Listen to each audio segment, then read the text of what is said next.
Energy ہر age میں انسان کے پاس تقریباً ایک جتنی ہوتی ہے، بلکہ the more you grow older the more energy you have in so many other ways. But the difference between a young man and a mid-aged man وہ یہ ہے کہ ایک certain age میں آ کے آپ کو اپنی انرجی چینلائز کرنی آ جاتی ہے، ینگ ایج میں آپ کو چینلائز نہیں کرنی آتی تو وہ emit ہو رہی ہوتی ہے، وہ ویسٹ ہو رہی ہوتی ہے۔ اب مثال کے طور پہ ایک ٹورچ کا کانسیپٹ آپ نے دیکھا ہے، ٹورچ کیا کرتی ہے کہ ایک کنکیو مرر اس کے اندر لگا دیا جاتا ہے اور بلب کے ارد گرد ایسے کہ آپ اسی بلب کی روشنی کو چینلائز کر کے ایک رے کی صورت میں پھینکتے ہیں، تو آپ وہ ساری کی ساری بلب کی انرجی کو کنورج کر کے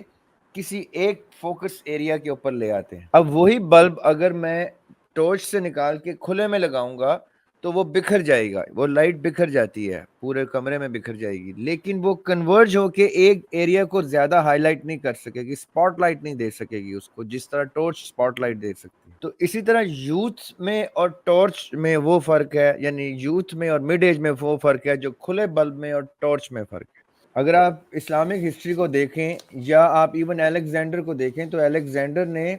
آدھی دنیا 23-24 سال کی عمر میں فتح کر لی تھی۔ اسی طرح ہماری اسلامک ہسٹری میں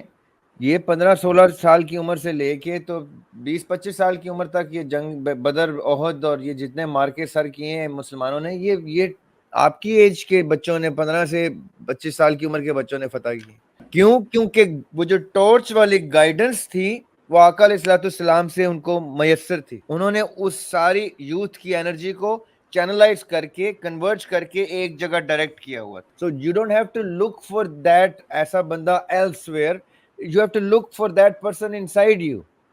اللہ تعالیٰ نے ہر شخص کو لیڈر پیدا کیا ہے، so you don't have to look for a mentor اور اے ٹیچر اور a leader, no, you yourself are a mentor, you yourself are a teacher and a leader if you look within yourself.